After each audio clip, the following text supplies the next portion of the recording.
எல்லாருக்கும் வணக்கம். பணக்காரங்க சாப்பிட்ற ரிச்சான ஃபுட்டு ஏழைங்களுக்கும் போய் சேரணும். இன்னிலேருந்து எங்கள் அம்மா பேர் மேலே கண்மணி அன்னதான விருந்துன்னு ஸ்டார்ட் பண்ணுறேன். 20 வருஷத்துக்கு முன்னாடி 60 குழந்தைங்கள எங்கள் வீட்டில் இருந்து சாப்பாடு போட்டோம்.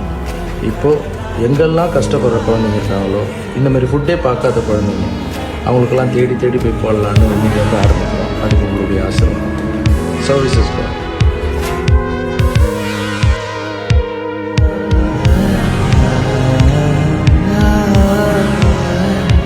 கோயந்தோட கூட எல்லாம் ஐஸு மீஸு மீன் முட்டை எல்லாம் சூப்பராக கொடுத்தாரு லாரன் பாஸ்டர். நாங்கள் நினச்சி கூட பார்க்கல அண்ணன் வருவாருன்னு. ரொம்ப நன்றி சொல்கிறேன் அண்ணனுக்கு.